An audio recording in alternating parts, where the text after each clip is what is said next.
Hello everyone. Today we will discuss about water pollution. That is one of the important topic under human and environment interaction. Human environment interaction के under में जब हम interact कर रहे हैं hydrosphere में, तो हाइड्रोस्फेयर से रिलेटेड एक important topic आता है that is water pollution. So in this we talk about how we are polluting water, how water is polluted और कितना परसेंट वाटर है, क्योंकि ये चीज़ भी, ये जो proportion है ये बहुत इंपॉर्टेंट हो जाता है, क्योंकि बार-बार यूजीसी नेट में ये पूछा जाता है कि कितना फ्रेश वाटर है, सलाइन वाटर कितना है, ओवरऑल अर्थ पे वाटर कितना है, कितना ग्लेशियर्स में है, कितना ग्राउंड वाटर में। तो question can be formed in any form, क्योंकि पास्ट में ऐसा हुआ है कि it is framed from this portion. तो इसलिए इसको एक बार देख लेते हैं, इस चार्ट को एक बार देख लेते हैं। तो इसमें क्या बताया गया है, देखिए, आप इसको इस तरीके से देखेंगे ध्यान से। यहाँ पे दिया गया है, यहाँ पे मेंशन है कि अगर हम ओवरऑल देखें ना, अगर हम ओवरऑल देख रहे हैं तो टोटल ग्लोबल वाटर जो है, हमारी अर्थ पे जो टोटल वाटर है वो है हमारा 100% मानते हैं। 100% में अगर हम देखें तो उसमें से कुछ जो हिस्सा है, जो मेजर पोर्शन है, वो है सलाइन वाटर, जो कि सीज और ओशियन में मिलता है। ओशियन और सी में जो मेजर हिस्सा है वो सलाइन है, सॉल्टी वाटर है, जो कि मिनरल्स और सॉल्ट से कंटेन है। ओके। और ये ओशन का जो पानी है, it contribute the major portion, that is 96.5%। जो टोटल ग्लोब का वाटर है वो ओशंस में, और 96.5% है।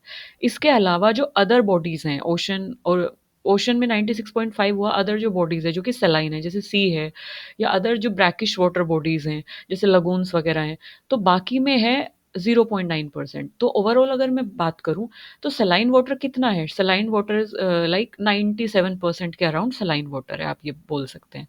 अच्छा, उसके अलावा हमारे पास है फ्रेश वाटर, जो कि सरफेस वाटर जिसे हम बोलते हैं, सरफेस पे मिलता है, जैसे कि रिवर्स में, लेक्स में, पॉन्ड्स में, वेल्स में, इन सब में सरफेस पे जो वाटर मिलता है दैट इज़ जनरली फ्रेश। और फ्रेश वाटर जो है दैट इज़ माइनर पोर्शन, ये 2.5% है। तो ओवरऑल हमने बात की कि 97% इज़ दिस और 2.5% इज़ दिस, अराउंड अराउंड 96.5 और 2.5% ये टोटल अगर मिलाए तो आपका 100% वाटर हो जाता है। अब इसको भी हम ब्रेक डाउन करते हैं।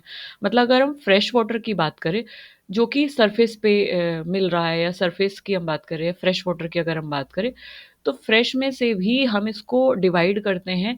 कुछ तो है आइस कैप्स और ग्लेशियर्स में, कुछ वाटर जो है वो ग्राउंड वाटर की फॉर्म में एक तरीके से वाटर लैंड के अंदर है, और कुछ वाटर जो है वो सरफेस वाटर बॉडी की फॉर्म में प्रेजेंट है। तो अगर हम इसको भी डिवाइड करते हैं, फ्रेश वाटर को भी, 2.5% जो हमारे पास है, तो इसमें से 68.7%, यानी कि मेजर पोर्शन वहाँ पे जो क्वेश्चन फ्रेम होगा वो इस तरीके से होगा कि फ्रेश वाटर में से सबसे ज़्यादा जो पोर्शन कंट्रीब्यूट कर रहा है वो कौन कंट्रीब्यूट कर रहा है, ground water, surface water bodies, या ग्लेशियर्स एंड आइस कैप्स।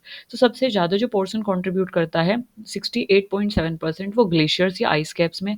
अच्छा, ग्लेशियर्स क्या होता है, glaciers are a kind of structure, जो कि आइस, जमा हुआ जो आइस है ना, जो यू कैन से कि जो बर्फ के पहाड़ होते हैं जिन्हें आप बोलते हो ग्लेशियर्स, जो आइस कैप्स की फॉर्म में जमा हुआ जो पानी है माउंटेन एरियाज पे, उसको ग्लेशियर्स बोला गया है और आइस कैप्स बोले गए हैं। तो that in that form water जो है वो सबसे ज़्यादा अमाउंट में है।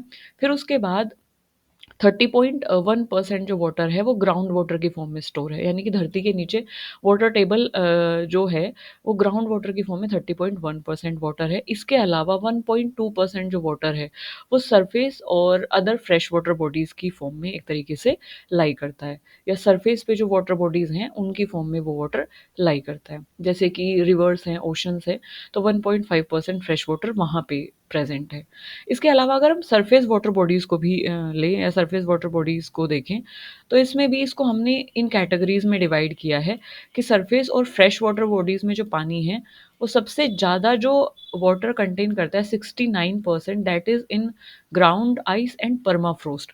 अच्छा, ग्राउंड आइस और परमाफ्रोस्ट इसी को बोला गया है कि जो बर्फ़ की फॉर्म में पानी जमा हुआ है माउंटेनियस एरियाज़ पे, या कोई भी इलाके जो ठंडे इलाके हैं, जैसे पोलर आइस कैप्स जो है आर्टिक और एंटार्क्टिक एरियाज़ में या पोलर रीजन्स में जो भी आइस कैप्स प्रेजेंट है, वहाँ पे जो वाटर है वो फ्रोस्ट की फॉर्म में जमा हुआ, पर्मा फ्रोस्ट मतलब वो रीजन जो लगभग लगातार 2 सालों तक फ्रोजन फॉर्म में रहता है, जमी हुई फॉर्म में जो पानी रहता है।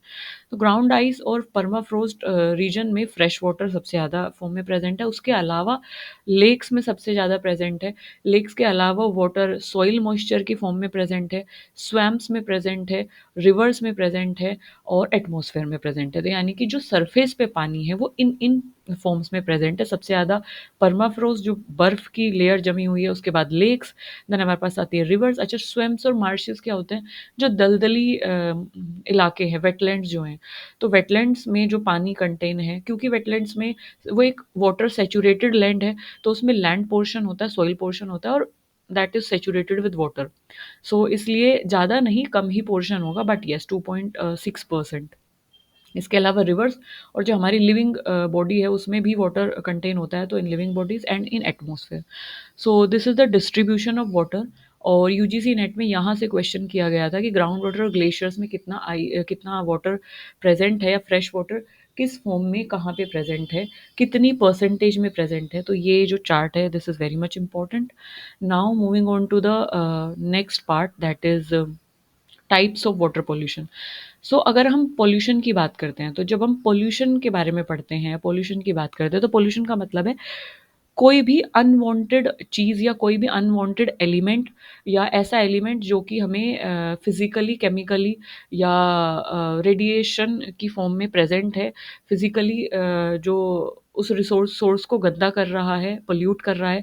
तो कोई भी ऐसे एलिमेंट जो कि अनवांटेड हैं, जो कि नेचुरली प्रेज़ेंट नहीं हैं, कहाँ पर? अगर हम वाटर की बात करें तो वाटर पॉल्यूशन वाटर में, अगर हम एयर की बात करें तो एयर में, या सॉइल की बात करते हैं तो सॉइल में। तो कोई भी ऐसे एलिमेंट जो कि नेचुरली प्रेजेंट नहीं है वहाँ पे, बट वो एंथ्रोपोजेनिक एक्टिविटीज़ या अदर एक्टिविटीज़ की वजह से वहाँ पे आ गए हैं, and they causing harm, they are deteriorating the health of that water body.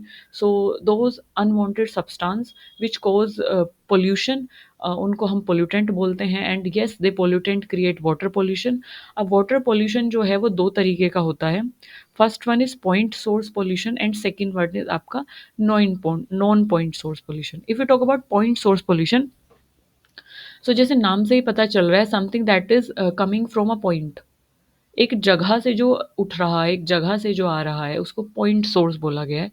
तो discharge of harmful substance by specific source into a water body leads two point source pollution. तो कोई भी अगर डिस्चार्ज हो रहा है किसी भी हार्मफुल सब्सटेंस का किसी भी वाटर बॉडी में, तो उसको आप पॉइंट सोर्स पोल्यूशन बोलते हो। किस तरीके से? देखिए, अगर सपोज करो कोई वाटर बॉडी है, सपोज करो ये लेक है या रिवर है, या कोई वाटर बॉडी है, और यहाँ कोई इंडस्ट्रियल एरिया है, और यहाँ से जो पाइपलाइन है वो अपने सारे इफ्लुएंट को इस रिवर में रिलीज कर रही है। तो अब जो रिलीज का जो सोर्स है वो हमें पता है ना कहाँ है, क्या है वो रिलीज का जो सोर्स है, वो ये पाइपलाइन है। यानी कि इसी के थ्रू यहाँ के सारे जो भी पोल्यूटेंट्स है वो इसी पाइपलाइन के थ्रू इस वाटर बॉडी में एंटर कर रहे हैं। तो this source of water pollution is detectable. इसका यही पहचान है पॉइंट सोर्स की, कि इसको हम डिटेक्ट कर सकते हैं, इसको देख सकते हैं, इसको पता लगा सकते हैं कि यहाँ से ये पोल्यूशन आ रहा है। अगर हम इसको ब्लॉक कर देते हैं तो we can like remove the pollution source. So that is कि जो डिस्चार्ज है हार्मफुल सब्सटेंस का वो एक स्पेसिफिक पर्टिकुलर सोर्स से हो रहा है वाटर बॉडी में, उसी को आप बोलते हो कि पॉइंट सोर्स है पोल्यूशन का, जो कि डिटेक्टेबल है, जिसको हम पता लगा सकते हैं, जिसको देख सकते हैं, और एक पर्टिकुलर सोर्स है, पॉइंट सोर्स है, एक जगह से वो आ रहा है। इंडस्ट्रियल वेस्ट वाटर जैसे हमने बात की, या हॉट वाटर की हम बात कर रहे हैं थर्मल पावर प्लांट से। जैसे थर्मल पावर प्लांट है, तो थर्मल पावर प्लांट की अगर हम बात करें तो what is thermal power plant? Thermal power plant होते हैं जब कोयले को जलाकर जब बिजली बनती है ना, तो उनको आप बोलते हो थर्मल पावर प्लांट। तो वहाँ से जो वाटर निकल के आता है वो हॉट वाटर होता है, तो वो क्या क्रिएट करता है? थर्मल पॉल्यूशन क्रिएट करता है। तो अब पाइपलाइन के थ्रू, जिस भी थ्रू आ रहा है थर्मल पावर प्लांट से वो वाटर, तो एक पॉइंट सोर्स है। इंडस्ट्रियल वेस्ट वाटर जब आ रहा है तो एक पॉइंट सोर्स है, तो इनको बोला जाता है point source of pollution. Okay, जो major sources of point source pollution की वो क्या है? जैसे कि इंडस्ट्रियल वेस्ट वाटर इंडस्ट्री से आ रहा है, इंडस्ट्री की पाइपलाइन से आ रहा है, वेस्ट वाटर आ रहा है, स्मॉल इंडस्ट्री, लार्ज इंडस्ट्री सभी को इसमें इंक्लूड किया गया है, which has a variety of organic और इनऑर्गेनिक पॉल्यूटेंट। और इंडस्ट्रीज से ऑर्गेनिक पॉल्यूटेंट भी आते हैं, इनऑर्गेनिक पॉल्यूटेंट्स भी आते हैं, यानी कि ऐसे पॉल्यूटेंट जिनके अंदर कार्बन है तो वो ऑर्गेनिक होंगे, जिनके अंदर कार्बन हाइड्रोजन नहीं है वो इनऑर्गेनिक में फॉल करेंगे। तो they are the major source of river pollution in India. चाहे वो यमुना रिवर का पोल्यूशन हो, गंगा रिवर का पोल्यूशन, तो आसपास की जो इंडस्ट्रीज हैं वो पॉइंट सोर्स है पोल्यूशन का। इसके अलावा हॉट वाटर जो सोर्सेज हैं, तो जैसे कि थर्मल पावर प्लांट, जैसे हमने बताया, जो बॉयलर्स होते हैं, बॉयलर्स यानी बड़े बड़े जो टैंकर्स होते हैं जिनमें चीज़ों को प्रोड्यूस किया जाता है और फिर उनमें हम वाटर डालते हैं उनको क्लीन करने के लिए। तो उनमें जब हम सफाई करते हैं तो वो इमेंस हीट प्रोड्यूस होती है, तो जिसकी वजह से वो पानी गर्म हो जाता है। या ऑयल रिफाइनरीज से जो पानी आ रहा है, जिसको हम कूलेंट के तौर पे इस्तेमाल करते हैं, बॉयलर्स में हम बॉयलर्स को ठंडा करने के लिए पानी का इस्तेमाल करते हैं। तो वो जो पानी है वो हीट को सोख लेता है, एब्जॉर्ब कर लेता है और वो वाटर गर्म हो जाता है। तो जब हम उस वाटर को रिलीज करते हैं वाटर बॉडी में, तो वो थर्मल पॉल्यूशन क्रिएट करता है। ओके, सो हॉट वाटर, वही हमने बोला है, थर्मल पॉल्यूशन जो क्रिएट कर रहा है। जब हम वाटर को एज अ कूलेंट यूज़ कर रहे हैं और जब हम थर्मल पावर प्लांट में वाटर को यूज़ कर रहे हैं, तो जब वो वाटर जो है वो वाटर बॉडी में रिलीज़ किया जाता है, तो उस वाटर का जो टेम्परेचर होता है वो 15 डिग्री सेल्सियस से ज़्यादा होता है। और वाटर बॉडी का जो टेम्परेचर है जिसमें उसको रिलीज़ किया गया, उसके टेम्परेचर से बहुत ज़्यादा होता है, जो कि वहाँ के टेम्परेचर को क्या कर देता है, इंक्रीज़ कर देता है, जिसकी वजह से जो उसमें ऑक्सीजन की सॉल्युबिलिटी होती है वो डिक्रीज़ हो जाती है। और जब सॉल्युबिलिटी डिक्रीज़ होगी ऑक्सीजन की, जब वहाँ के ऑर्गेनिज्म है उनको ऑक्सीजन नहीं मिलेगी, तो क्या होगा, वो सर्वाइवल उनका हो नहीं पाएगा, तो they begin to die. And it increase the metabolism of his, this changes the ecological balance of river. अब ये जो हॉट वाटर है किस तरीके से इकोलॉजिकल इम्बैलेंस क्रिएट कर देता है रिवर में, यानी कि टेम्परेचर को इंक्रीज कर देता है। टेम्परेचर इंक्रीज होगा तो सॉल्युबिलिटी ऑक्सीजन की डिक्रीज हो जाएगी, सॉल्युबिलिटी डिक्रीज होगी तो सर्वाइवल जो है वो क्या हो जाएगा, डिक्रीज हो जाएगा या खत्म हो जाएगा। तो इसको इकोलॉजिकल इम्बैलेंस बोला गया है। That is. अच्छा, अगर हम बात करें नॉन पॉइंट सोर्स की पोल्यूशन की, तो नॉन पॉइंट सोर्स ऐसा सोर्स है जिसमें आपको पता ही नहीं है कि पोल्यूशन आ कहाँ से रहा है। मतलब सिंपल सिंपल आप इसको ऐसे लर्न करो कि आपको पता ही नहीं कि पोल्यूशन का सोर्स क्या है। You can not detect, it is non detectable. अच्छा, जो डिस्चार्ज है पोल्यूटेंट का रिवर बॉडी में, अगर वो एक बड़े एरिया से आ रहा है जो कि नॉन पॉइंट सोर्स है पोल्यूशन का, जैसे कि अगर मैं बात करूं कि यहाँ पे कोई रिवर है और आसपास बहुत सारे एग्रेरियन एरियाज़ हैं, मतलब एग्रीकल्चरल एरियाज़ हैं, क्रॉप्स हैं, और वहाँ से जब हमने इरिगेट किया उन फील्ड को तो वहाँ से पोल्यूशन रिलीज़ हो रहा है रिवर में। अब आपको नहीं पता है कि किस एग्रीकल्चर एरिया से वो आ रहा है या किस में फर्टिलाइज़र्स यूज़ किया गया है जिसकी वजह से जो नाइट्रोजन फॉस्फोरस है वो वाटर बॉडी में रिलीज़ हो रहे हैं। तो यू कैन नॉट डिटेक्ट। अब वो हो सकता है कि कंस्ट्रक्शन साइट से आ रहा हो या हो सकता है किसी पर्टिकुलर फील्ड से आ रहा हो, बट किससे आ रहा है वो आपको नहीं पता है। That is. तो ऐसे सोर्सेज को आप नॉन पॉइंट सोर्सेज बोलते हो। जैसे कंस्ट्रक्शन साइट का रन ऑफ है, मतलब जब कहीं पे इंफ्रास्ट्रक्चर क्रिएट हो रहा है, बिल्डिंग क्रिएट हो रही है, तो जब वहाँ पे बिल्डिंग बन रही है तो जो कंस्ट्रक्शन हो रहा है, तो कंस्ट्रक्शन का जो भी डिमोलिशन वेस्ट है, जब बिल्डिंग ध्वस्त होती है, जो आसपास के सीमेंट हो गया, हस्क हो गया है, या ग्रेवल है, या और भी बहुत सारी चीज़ें हैं, जब वो पानी में घुल के या मिल के वो जो वेस्ट है वो रिवर बॉडीज़ में चला जाता है, तो we can not easily detect कि ये आ कहाँ से रहा है, किस एरिया से आ रहा है, ठीक है? अब एसिड रेन है जैसे, एसिड रेन भी नॉन पॉइंट सोर्स है पॉल्यूशन का। एसिड रेन किस तरीके से होगा, अब जैसे रेन हुई, उसकी पीएच लो है, कम है, 7 से कम है, 5.6 से कम है, तो वो हाईली एसिडिक हो जाएगी।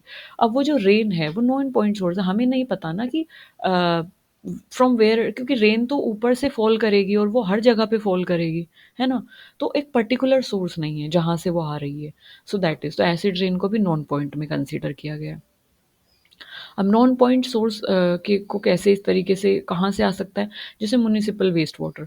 तो यानी कि जो म्युनिसिपैलिटी का वेस्ट वाटर है, जैसे कि जो डोमेस्टिक एरिया से, जैसे किचन है, टॉयलेट्स हैं, तो यहाँ से जो पानी आता है, बड़े बड़े सीवर लाइन्स में जो पानी आता है और फिर वो सीवर लाइन्स के थ्रू या घरों से जो पानी बह के आता है तो नालियों में आता है, तो वो नाली से जब एक तरीके से रिवर्स में आ जाता है तो यू कैन नॉट डिटेक्ट कि वो किस घर से आ रहा है, किस एरिया से आ रहा है, कहाँ का वो वेस्ट वाटर है, क्या वो इंडस्ट्री का वेस्ट वाटर है, क्या वो किसी म्युनिसिपैलिटी का वेस्ट वाटर है, या वो रोड साइड का वेस्ट वाटर है।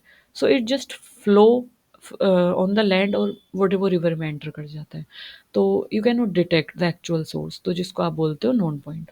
अच्छा, सरफेस रन ऑफ है, जैसे सरफेस रन ऑफ जैसे मैंने आपको बताया एग्रीकल्चर एरियाज़ का जो रन ऑफ है, तो वहाँ से जब आप फर्टिलाइज़र्स यूज़ करते हो या ये जो नाइट्रोजन फॉस्फोरस के जो भी खाद यूज़ करते हो, तो जब पानी या बारिश आती है तो वो पूरा का पूरा रन ऑफ होके कहाँ पे आ जाता है, रिवर बॉडी में आ जाता है। रिवर बॉडी के थ्रू वो सीप कर जाता है ग्राउंड वाटर में। सो इस तरीके से फर्टिलाइज़र्स और पेस्टिसाइड जो है वो सीप डाउन कर जाता है ग्राउंड वाटर में, और इस प्रोसेस को क्या बोला जाता है, लीचिंग। मतलब इसको आप इस तरीके से लर्न करिए कि जैसे ये कोई एग्रीकल्चर एरिया है, यहाँ से रन ऑफ हुआ, बारिश आई और रन ऑफ हुआ, और यहाँ पे कोई रिवर है, तो इस रिवर में ये गया, है ना, और रिवर के नीचे लैंड भी होगी, है ना, कहीं न कहीं, और उस लैंड के नीचे ग्राउंड वाटर भी होगा, तो वो जो पॉल्यूशन है वो कहीं न कहीं सीप डाउन कर जाता है कहाँ पे, रिवर के जो पार्टिकल्स हैं, रिवर की जो कैपिलरीज़ सॉरी सॉइल की जो कैपिलरीज़ है उनके थ्रू एंटर करके वो जो वाटर है वो कहाँ पे एंटर कर जाता है, ग्राउंड वाटर में। सिमिलरली जो एग्रीकल्चर एरियाज़ है, तो एग्रीकल्चर एरियाज़ से भी सीप डाउन करके सॉइल में वो कहाँ एंटर करेगा, ग्राउंड वाटर में एंटर करेगा। और जब वो ग्राउंड वाटर में एंटर करता है सीप डाउन करके धीरे-धीरे, तो इसी प्रोसेस को आप क्या बोलते हो, जब वो सीप डाउन करता है ग्राउंड वाटर के थ्रू, जब वो धीरे-धीरे सीप डाउन करता है ग्राउंड वाटर के थ्रू सॉइल में, और सॉइल के थ्रू जब वो ग्राउंड वाटर में एंटर करता है, सो उसी प्रोसेस को आप बोलते हो leaching, that is. So irrigation run off from agriculture feed cause high nitrate content in ground water. तो जैसे मैंने आपको बताया कि नाइट्रोजन कंटेंट ग्राउंड वाटर में नेचुरली भी पाया जाता है, लेकिन इसके अलावा इसका जो मेन कारण है वो है लीचिंग।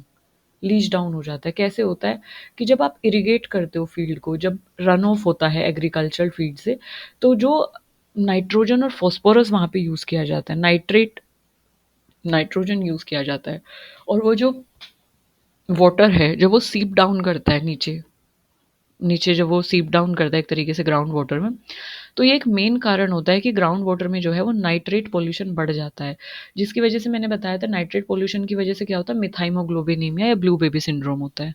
सो दैट इज़ अब इसके अलावा ये जो प्रॉब्लम है लीचिंग की, नाइट्रेट पॉल्यूशन की, ये इंडस्ट्रियल एरियाज़ में बहुत प्रोमिनेंट होती है, क्योंकि इंडस्ट्रीज़ में हम डिफरेंट डिफरेंट केमिकल्स का यूज़ करते हैं।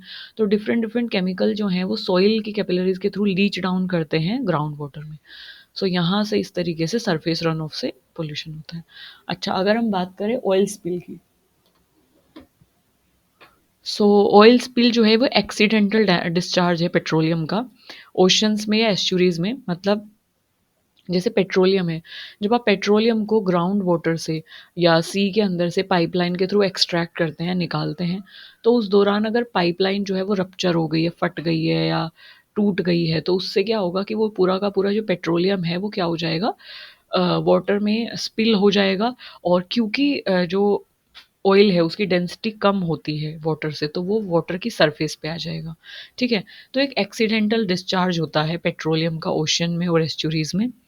और इसके अलावा और क्या-क्या रीज़न हो सकते हैं कि अगर कोई मरीन शिप है और उसमें ऑयल फिल है और वो टकरा गया है, तो वो अगर गिर जाता है तो वहाँ से ऑयल स्पिल हो जाता है।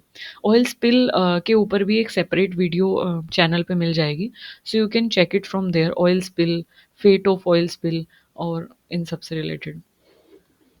अच्छा, इसकी वजह से क्या होता है, इसकी वजह से क्रिएट होता है, ऑयल स्पिल की वजह से होता है मरीन इकोसिस्टम में मरीन पोल्यूशन। और oil spill are caused due to capsized oil tankers and offshore oil mining and oil exploration.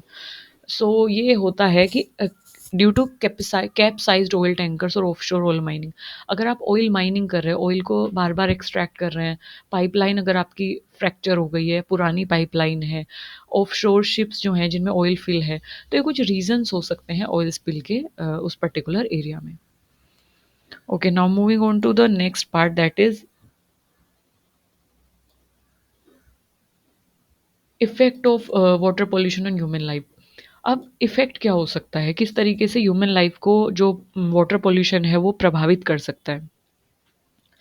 अब जो वाटर कॉन्टामिनेशन है due to domestic sewage containing pathogen like virus है, बैक्टीरिया है, parasitic protozoa है, worms है, and they can cause disease. जैसे water contamination है जो कि डोमेस्टिक सीवेज की वजह से होता है। वाटर कॉन्टामिनेशन मतलब जो डोमेस्टिक सीवेज है, डोमेस्टिक का जो टॉयलेट का वाटर है, किचन वाटर है, वेस्ट वाटर है, और बाथरूम सिंक का जो पानी है, तो ये सब जो वाटर होता है इसमें मेनली जो प्रेज़ेंट होता है, क्योंकि ह्यूमन एक्सक्रीट रहा है, बॉडी से निकल रहा है, तो इसमें मेनली जो प्रेज़ेंट होते हैं वो होते हैं बायोलॉजिकल इम्प्यूरिटीज़ या माइक्रो बायोलॉजिकल एक तरीके से अ, चीज़ इम्प्यूरिटीज़ इसमें प्रेज़ेंट होती है। इसमें पैथोजेंस प्रेज़ेंट होते हैं। पैथोजेंस मतलब ऐसे माइक्रो ऑर्गेनिज़्म जो डिज़ीज़ कॉज़िंग है। जैसे कि वायरस है, बैक्टीरिया है, पैरासिटिक प्रोटोज़ोआ है, वर्म्स हैं। तो ये सब क्या करते हैं, डिज़ीज़ कॉज़ करते हैं। अब ये डिज़ीज़ कैसे कॉज़ करेंगे कि जब ये जो वेस्ट वाटर है, ये जब रिवर में मिलेगा या फ्रेश वाटर बॉडीज़ में मिलेगा और वहाँ से अगर आप उस पानी को लाते हो और उसको यूज़ करते हो, पीते हो या फिर उसका फूड प्रिपेयर करने में उसका यूज़ करते हो, तो अल्टीमेटली वो जो वायरस, बैक्टीरिया, प्रोटोज़ोआ वगैरह है, वो भी आपकी बॉडी में एंटर कर रहे हैं।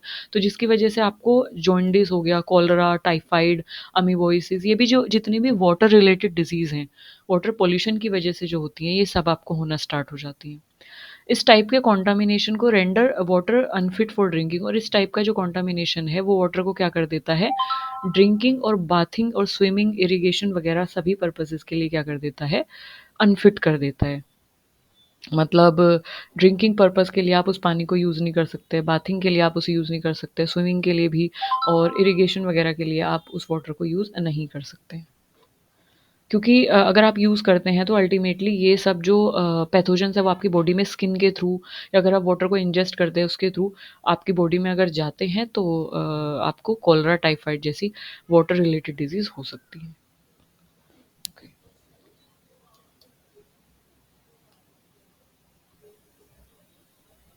Next one is contamination of water bye heavy metals.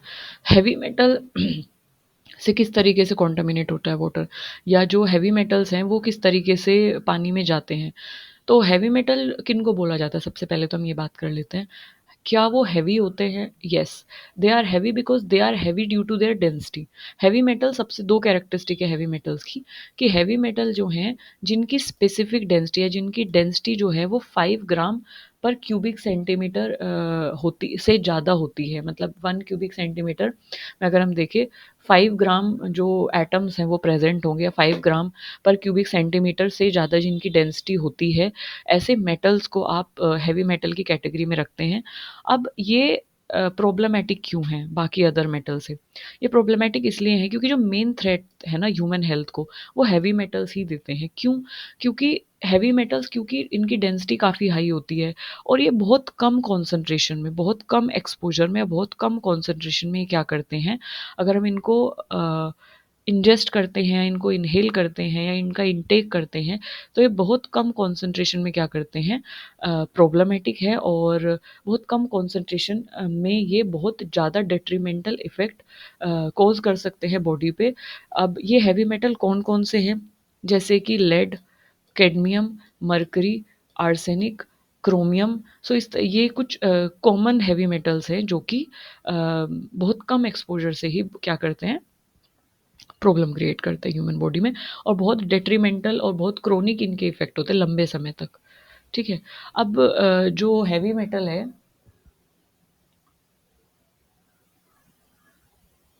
अब जो हम बात करें, अगर हम डिफरेंट डिफरेंट हेवी मेटल का एक तरीके से इफ़ेक्ट देखें, जो इंडस्ट्री से इफ्लुएंट आता है, तो उसमें जनरली केमिकल्स ही होते हैं, है ना? अब उनमें भी हेवी मेटल्स होने के जो चांसेस है वो काफ़ी बढ़ जाते हैं, जैसे कि लेड है, फ्लोराइड है, नाइट्रेट है, आर्सेनिक है। तो ये सब क्या होते हैं, ये poses a great threat to human being. अगर मैं मरकरी की बात करूँ, तो mercury compound in waste water are converted by bacterial action into extremely toxic, that is methyl mercury. अच्छा, बार-बार ये क्वेश्चन कई बार पूछा गया है नेट में कि मरकरी की सबसे टॉक्सिक फॉर्म कौन-सी होती है? तो इसमें कभी-कभी आपको मिथाइल मरकरी दे दिया जाता है, कभी-कभी मिथाइल मरकरी ना देके वो ऑर्गेनो मर्क्यूरियल दे दिया जाता है। तो ऑर्गेनिक मरकरी जो है वो मिथाइल मरकरी ही है। क्यों? क्योंकि मिथाइल जो है it is a kind of organic substance जिसमें कार्बन हाइड्रोजन बॉन्डिंग है। तो ऑर्गेनो मर्क्यूरियस या ऑर्गेनो मरकरी जो है पूरी एक क्लास है जिसके अंदर मिथाइल, इथाइल और बाकी सारे मरकरी आते हैं। लेकिन उसमें भी अगर हम कैटेगराइज़ करें या बात करें, तो एक्सट्रीमली टॉक्सिक जो फ़ॉर्म है मरकरी की वो है मिथाइल मरकरी। और मिथाइल मरकरी जो है वो वेस्ट वाटर में प्रेज़ेंट होता है, और ये जो है बैक्टीरियल एक्शन के थ्रू जब बैक्टीरिया इस पे एक्ट करते हैं, बैक्टीरियल एक्शन के थ्रू ये मरकरी की टॉक्सिक फॉर्म में कन्वर्ट हो जाता है, and that is methyl mercury. जो fish accumulate this poison in their bodies, and the consumption of such fishes can cause numbness of limbs, tongues or deafness, blurring of vision and mental derangement. होता क्या है, ये हुआ था मीना माता बे में. मीना माता बे में ये हुआ था जिसको बोला गया था मीना माता डिजीज. ये भी कई बार पूछा गया है कि मीना माता डिजीज कहाँ पे हुई थी, किसकी वजह से हुई थी.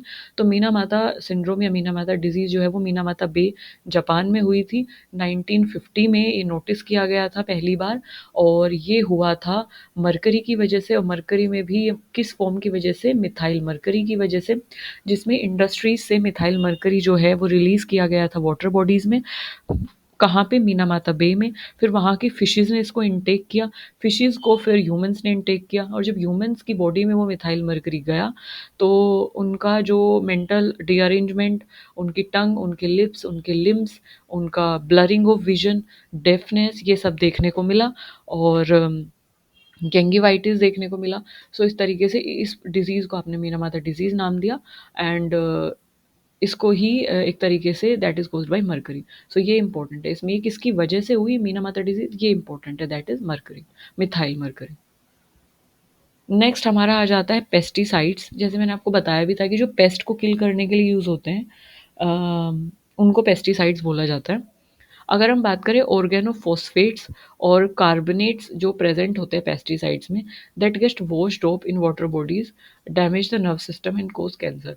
जब ऑर्गेनोफॉस्फेट और कार्बोनेट्स पेस्टिसाइड्स हम यूज़ करते हैं, तो जब हम इरिगेट करते हैं फील्ड्स को, हमने जैसे पेस्टिसाइड प्लांट्स पे यूज़ किया और बारिश आई तो वो वॉश आउट हो जाएंगे, है ना, क्योंकि वो पानी में घुल जाते हैं और वो वॉश्ड आउट हो जाएंगे.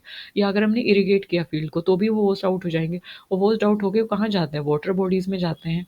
और जब वो वाटर बॉडीज से कोई भी ह्यूमन या कोई भी एनिमल उनको इंटेक करता है, तो उसके नर्व सिस्टम को क्या करते हैं, डैमेज करते हैं, और इवन कैंसर तक कोज करते हैं. So this is it about pesticide. If you talk about fluoride, तो एक्सेसिव जो फ्लोराइड होता है वो येलोइंग ऑफ टीथ और damage of the spinal cord cause करता है. मतलब जैसे कि एक्सेसिव फ्लोराइड अगर हम अपनी बॉडी में इंटेक करते हैं, एक्सेसिव फ्लोराइड को हम अपनी बॉडी में लेते हैं, तो उसकी वजह से क्या होता है कि जो टीथ है उनका येलो होना स्टार्ट हो जाते हैं. वो बेसिकली कैल्शियम जो है वो एक तरीके से ख़त्म होता है फ्लोराइड पोल्यूशन की वजह से. टीथ येलो हो जाते हैं, धीरे धीरे टूटने लगते हैं, स्पाइनल कोड डैमेज हो जाती है. तो आपकी जो पोजीशन है वॉक करने की वो सही नहीं रहती है. तो इस तरीके से फ्लोराइड पोल्यूशन की वजह से होता है. If we talk about nitrate pollution, तो जैसे ये आप पहले भी हमने बात की थी. अच्छा, नाइट्रेट पोल्यूशन ये बहुत ही कॉमन एक तरीके से एलिमेंट्स हैं जो कि हैवी मेटल्स भी हैं कुछ इनमें, कुछ नहीं हैं. तो इन सब के बारे में वो पूछ लेता है कि किस मेटल से कौन सी डिज़ीज़ जो है हमें देखने को मिल रही है. तो अगर हम नाइट्रेट की बात करें तो ड्रिंकिंग वाटर जो होता है वो नाइट्रेट से कॉन्टामिनेट होता है. और नाइट्रेट जब उसमें होता है तो ये काफ़ी फेटल होता है, यानी कि काफ़ी घातक होता है. और इन्फेंट्स में, जो छोटे बच्चे 5 साल से कम उम्र के जो चाइल्ड है, या फिर जो इन्फेंट्स है जो अभी न्यूली बोर्न है, तो अगर उनको feeding on formula milk made with this water, यानी कि अगर उनको मिल्क दिया जा रहा है या वाटर दिया जा रहा है जिसमें कि नाइट्रेट का थोड़ा भी कंटेंट है, तो नाइट्रेट जो है वो क्या कर देता है, ऑक्सीजन के अमाउंट को, जो ब्रेन में ऑक्सीजन का अमाउंट जा रहा है उसको रेस्ट्रिक्ट करता है. यानी कि ब्रेन में जितना ऑक्सीजन पहुंचना चाहिए वो नहीं पहुंचता है, क्योंकि नाइट्रेट आपके ब्लड में एक तरीके से घुल गया है. तो वो ऑक्सीजन की अवेलेबिलिटी नहीं होने देता है ब्रेन में, जिसकी वजह से जो ब्लड है वो क्या हो जाता है, वो नीला पड़ जाता है. और जब बच्चे की बॉडी नीली दिखनी स्टार्ट होती है तो उसको बोला जाता है ब्लू बेबी सिंड्रोम. तो हीमोग्लोबिन जो होता है वो, जो कि ब्लड में ऑक्सीजन को कैरी करता है लंग्स से ना, जो कि रेड कलर देता है ब्लड को, तो वो एक तरीके से धीरे धीरे खत्म हो जाता है, जिसकी वजह से बच्चे की जो बॉडी है वो ब्लू दिखना स्टार्ट हो जाती है. अब जो हीमोग्लोबिन है, क्योंकि उसमें ऑक्सीजन नहीं है, उसमें क्या है, उसमें नाइट्रेट है, तो वो हीमोग्लोबिन जो है वो क्या हो जाता है, मिथाइमोग्लोबिन हो जाता है, मिथाइमोग्लोबिन हो जाता है. ठीक है. Higher the percentage to the nitrate, and nitrates can cause health problem known as methaemoglobinaemia. और क्योंकि जो ब्लड है उसमें ऑक्सीजन ना होके नाइट्रेट प्रेजेंट होता है, तो ये हेल्थ प्रॉब्लम कॉज करता है जिसको मिथाइमोग्लोबिनीमिया बोला जाता है.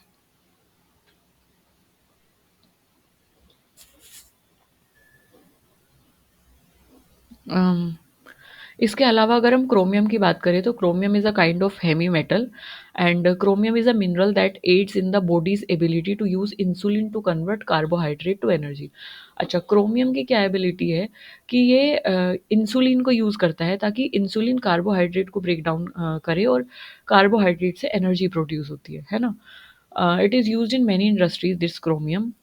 अब नेचुरली अकरिंग जो ट्राइवेलेंट क्रोमियम है वो अच्छा है हेल्थ के लिए, लेकिन जो हेक्सावेलेंट है CR6 जो है, that chromium does not occur naturally but it is produced in certain industries. कुछ इंडस्ट्रीज में बनाया जाता है बट ये नेचुरली हेक्सावेलेंट फॉर्म में क्रोमियम प्रेजेंट होता नहीं है। और अगर हम बात करें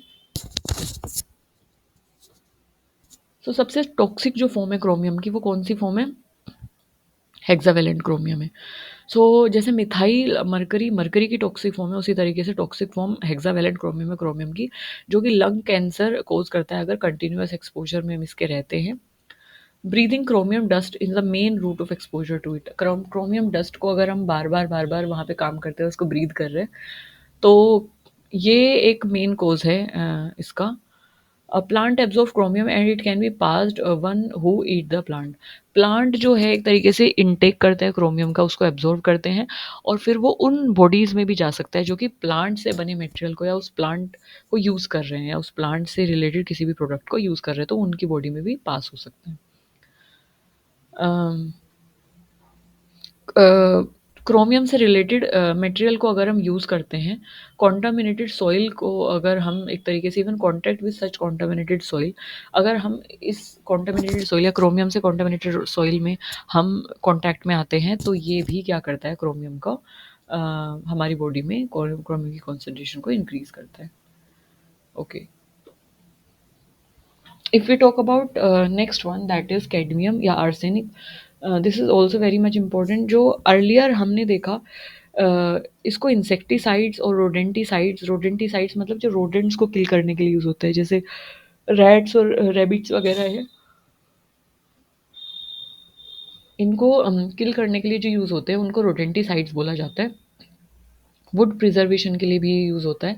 मेडिकल प्रिपरेशन में मेडिसिनल पर्पस के लिए भी कुछ आर्सेनिक कुछ परसेंट यूज़ होता है, लेकिन इसके बहुत सारे इंडस्ट्रियल एप्लीकेशन भी है।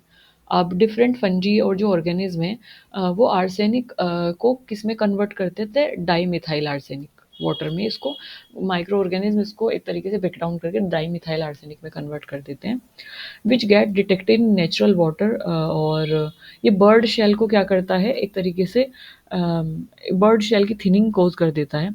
अच्छा, नेचुरल वाटर में we can easily detect arsenic, bird shell में, शी शेल में, ह्यूमन यूरिन में अगर आर्सेनिक प्रेजेंट है बॉडी में तो वो it can be easily detectable. और आर्सेनिक पॉइजनिंग क्या करता है, ये नर्व सिस्टम डिसऑर्डर कोज करता है, लिवर डिसऑर्डर कोज करता है, वास्कुलर डिजीज कोज करता है और डर्मेटाइटिस कोज करता है। Dermatitis that is skin cancer, derma related यानी स्किन से रिलेटेड जो डिजीज़ है, स्किन कैंसर। ब्रोंकाइटिस जो लंग से रिलेटेड डिजीज़ है, तो ये सब आर्सेनिक की वजह से होता है। इसके अलावा अगर हम कैडमियम की बात करें तो कैडमियम जो है वो रिचार्जेबल निकल कैडमियम बैटरीज में यूज़ होता है। It is used in batteries and also it is used in electroplating as control loads in nuclear reactor. Nuclear reactor में हम कैडमियम की रोड्स यूज़ करते हैं ताकि जो रिएक्शन है वो कंट्रोल्ड वे में चले, एक्सेसिव वो ना मतलब चले एक तरीके से, तो वहाँ पे हम इसका यूज़ करते हैं। अच्छा, सिगरेट स्मोकिंग जो है ना वो एक मेजर सोर्स है कैडमियम एक्सपोजर का, यानी कि जो कैडमियम है जब हम सिगरेट स्मोक करते हैं तो कैडमियम वहाँ से कहीं ना कहीं रिलीज होता है। जो नॉन स्मोकर हैं, फूड जो है इंपॉर्टेंट सोर्स है कैडमियम एक्सपोजर का। It damages the heart, liver, lungs और reproductive organ. It also cause kidney damage, तो कैडमियम है उसकी वजह से किडनी डैमेज होता है। और जापान में ही एक डिजीज़ हुई थी जिसका नाम था इटाई इटाई। जो इटाई इटाई डिजीज़ थी जापान में जो हुई थी, कैडमियम का इंटेक करने की वजह से हुई थी, या कैडमियम पोल्यूशन भी इसको बोला गया है, जिसमें बोन डिफेक्ट या फ्रैक्चर्स देखने को मिला है कि बोन में जो है वो कुछ डिफेक्ट देखने को मिला है, कुछ फ्रैक्चर्स देखने को मिला है। तो यानी कि कैडमियम की प्रेजेंस को एक तरीके से सिम्बोलाइज कर रहा है, दर्शाता है, कैडमियम पोल्यूशन को एक तरीके से दर्शा रहा है। अगर हम साइनाइड की बात करें तो ये गोल्ड या सिल्वर के जो मेटल्स होते हैं, उनके मेटल के एक्सट्रैक्शन को या उनको निकालने के लिए साइनाइड का यूज़ होता है। मेटल पेंटिंग में साइनाइड का यूज़ होता है और पेस्टिसाइड्स में साइनाइड का यूज़ होता है। अब इसका जो कंज़प्शन है साइनाइड का, इससे नोज़िया और डेथ जैसी प्रॉब्लम हमें देखने को मिल सकती हैं। अगर हम मैंगनीज़ की बात करें, तो मैंगनीज़ हमारे नेचर में नेचुरली प्रेज़ेंट होता है, बहुत अबंडेंट अमाउंट में, पर्याप्त मात्रा में है। लेकिन पर्याप्त मात्रा में होने का मतलब ये नहीं है कि ये सेफ़ है। अगर इसकी कॉन्सन्ट्रेशन एक लेवल से ऊपर बढ़ती है, तो ये क्रैम्प्स कॉज़ करता है, हैलुसिनेशन कॉज़ करता है। मतलब हैलुसिनेशन में क्या होता है कि आपको जो चीज़ें रियल नहीं हैं या जो चीज़ें एग्ज़िस्ट नहीं करती हैं, वो भी आपको एक तरीके से फ़ील होने लगती हैं, वो भी आपको आप एक्सपीरियंस करने लगते हो। डिल्यूज़न्स एक्सपीरियंस करने लगते हो, वो सब चीज़ें। सो दैट इज़ इसके अलावा manganese pneumonia, renal degradation degeneration sorry, renal is that is something related to kidney और ब्रेन रिलेटेड जो डिज़ीज़ हैं, तो ये सब चीज़ें देखने को मिलती हैं मैंगनीज़ में, मैंगनीज़ की वजह से। अगर हम आयरन डेफिशिएंसी की बात करें, तो आयरन जब एक्सेसिव प्रेजेंस होता है आयरन हमारी बॉडी में, सो एक्सेसिव आयरन जो है it can like iron is very much important, क्योंकि अगर आयरन बॉडी में प्रेजेंट नहीं है तो हम एनीमिक हो जाएंगे कहीं ना कहीं। लेकिन उस एनीमिया को ख़त्म करने के लिए, उस एनीमिया को एक तरीके से रोकने के लिए आयरन का एक तरीके से होना ज़रूरी है। लेकिन अगर एक्सेसिवली वो प्रेजेंट होता है ह्यूमन बॉडी में, तो थैलेसीमिया एक तरीके से कोज करता है। जो थैलेसीमिया है एक जेनेटिक डिसऑर्डर है जो कि जीन लेवल पे होता है, और इसका एक एडवर्स इम्पैक्ट होता है आरबीसीज यानी रेड ब्लड कार्बोसिल्स पे, और हीमोग्लोबिन पे इसका इम्पैक्ट होता है। So water bodies become foul due to abundance of iron oxidizing microbes. अब जो आयरन को ऑक्सीडाइज करते हैं ऐसे माइक्रोब्स है, वो जो वाटर बॉडीज़ हैं, वो भी एक तरीके से फाउलिंग एक तरीके से हो जाती है, वो कहीं न कहीं जम जाता है एक तरीके से, बहुत सारे माइक्रो ऑर्गेनिज़्म जब उसमें आ जाते हैं तो that create problem. Okay, moving on to the next part that is moving on to the next part that is effect of water pollution on marine life. कि जो वाटर पॉल्यूशन है marine life में, या जो सी के अंदर life है, ocean के अंदर लाइफ है, ऐसी लाइफ पे क्या इफ़ेक्ट होता है वाटर पॉल्यूशन का। तो जब मरीन ऑयल स्पिल होता है, it is a kind of water pollution. जब सी में या ओशन में एक तरीके से स्पिल होता है या ऑयल स्पिल होता है, उसको मरीन पॉल्यूशन बोला जाता है। या मरीन स्पिल या ऑयल स्पिल जो है वो एक तरीके का वाटर पोल्यूटेंट है जो कि वाटर को पोल्यूट कर रहा है, और इसका जो डायरेक्ट इम्पैक्ट पड़ता है वो मरीन लाइफ पे पड़ता है। और it is the accidental release of petroleum product in the ocean and coastal water. जो तटीय इलाके हैं, जो एक्सीडेंटल ऑयल का स्पिल हो जाना पानी में, इसी को मरीन वाटर पोल्यूशन बोला गया है। अच्छा, अब ये हो कहाँ-कहाँ से रहा है या हो किस तरीके से रहा है? सबसे पहले है tanker spill. Even small amount of oil spread across large area of water prevent oxygen in the air. अगर बहुत कम अमाउंट में ऑयल स्पिल हुआ है, या जैसे हम बोलते हैं समुद्र तो इतना बड़ा है, तो इतने सारे में ऑयल स्पिल होना ज़रूरी है क्या? अगर बहुत कम भी ऑयल स्पिल हुआ है, तो एक तरीके से कहीं न कहीं मतलब ऑयल की जो डेंसिटी होती है वो क्या होती है? हल्की होता है ऑयल। तो जैसे वाटर बॉडी है, और अगर यहाँ पे ऑयल स्पिल हुई है, तो ऑयल जो है क्योंकि डेंसिटी कम है तो कहाँ पे आ जाएगा? सरफेस पे आ जाएगा। तो ये क्या करता है, ये एक तरीके से ब्लॉक कर देता है सनलाइट के पाथ को, या न्यूट्रिएंट जो एक तरीके से डिज़ोल्व हो रहे हैं एटमॉस्फेयर के थ्रू, उसको ब्लॉक कर देता है। और इसके अलावा जो है, जो वहाँ के एनिमल्स हैं, चाहे वो बर्ड्स हैं, वो कोट हो जाते हैं, उनके फेदर्स कोट हो जाते हैं एक तरीके से, ऑयल से वो चिपक जाते हैं, दे कैन नॉट फ्लाई। तो इसके भी बहुत सारे इम्पैक्ट हमें देखने को मिलते हैं। ये ऑक्सीजन को प्रिवेंट कर देता है एयर से वाटर में डिज़ोल्व होने में, और इसीलिए जो ऑर्गेनिज़्म है वो सर्वाइव नहीं कर पाते, क्योंकि डीओ या डिज़ोल्व ऑक्सीजन जो वाटर में है वो काफ़ी कम हो जाती है, रिड्यूस हो जाती है। इसके अलावा और क्या होता है, ऑयल कोटिंग हो जाती है। ऑयल कोटिंग मतलब जैसे कि it result in the poisoning of marine bird. जैसे मरीन बर्ड्स है, जो डक्स है, तो सरफेस पे एक तरीके से फ्लोट करती हैं, या कुछ बर्ड्स हैं या फ्लेमिंगोज़ हैं। तो ये जो भी बर्ड्स हैं जो कि सरफेस पे एक तरीके से रहना प्रेफ़र करती है, सीगुल है। तो इसमें क्या होता है कि जो ऑयल है वो उनकी उनकी बॉडी पे कोट हो जाता है, क्योंकि ऑयल सरफेस पे ही है, और जिसकी वजह से उनका बॉडी टेम्परेचर रिड्यूस हो जाता है, क्योंकि अपने बॉडी टेम्परेचर को वो किससे मेंटेन रखती है, फेदर्स से मेंटेन रखती है। बट फेदर्स तो सारे कोट हो गए हैं, ऑयल से चिपक गए हैं। तो ये जो है उनके बॉडी टेम्परेचर को क्या करता है, रिड्यूस करता है, और ये उनके लिए डिफ़िकल्ट बना देता है, सर्वाइवल को डिफ़िकल्ट बना देता है। और क्योंकि बॉडी टेम्परेचर जब मेंटेन नहीं रहेगा, पानी का टेम्परेचर तो ठंडा ही रहता है, अगर बॉडी टेम्परेचर मेंटेन नहीं रहेगा तो वो सर्वाइव नहीं कर पाएंगे ना कोल्ड टेम्परेचर में। तो ये उनका सर्वाइवल को काफ़ी मुश्किल कर देता है कोल्ड टेम्परेचर में ओशियंस के। सो दिस इज़ इट कि इफ़ेक्ट क्या होता है वाटर पॉल्यूशन का मरीन लाइफ पे, कि दैट कैन बी कि आप कोई भी चीज़ वाटर में थ्रो कर रहे हैं तो वो पोल्यूट तो करेगा ही। जैसे जब हम फिशिंग वगैरह करते हैं, जो नेट होते हैं, नेट पानी में रह जाते हैं, तो जब नेट या प्लास्टिक पानी में रहती है तो उनको मरीन इकोसिस्टम में जो रहने वाले ऑर्गेनिज्म है, कहीं ना कहीं वो उनको इंटेक करते हैं और उनकी बॉडी पे उसका रिप्रोडक्टिव सिस्टम पे, रीनल सिस्टम पे, और उनके एक तरीके से मेटाबॉलिज्म को, तो उनका एक तरीके से ये असर देखने को मिलता है। Okay, so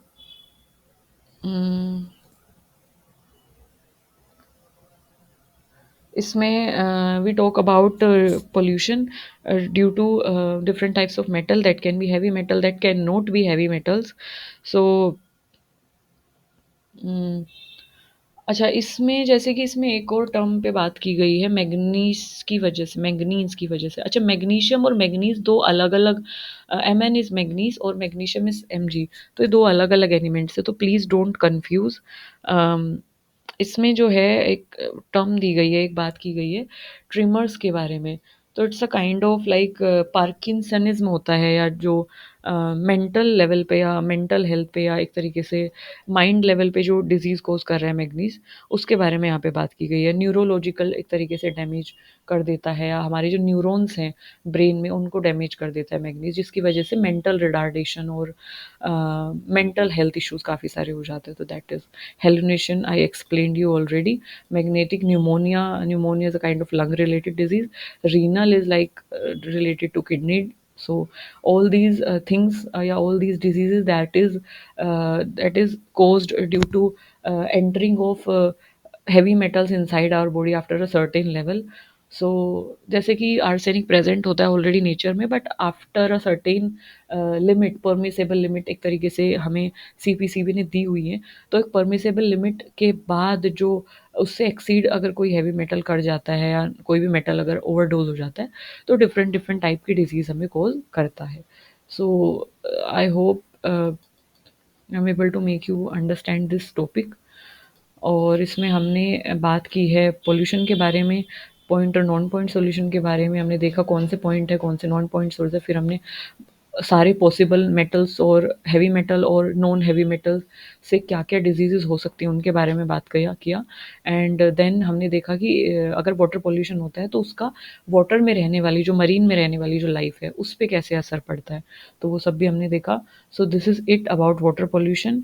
and if you have any doubt, you can ask. So this is it. Thank you for listening me so patiently.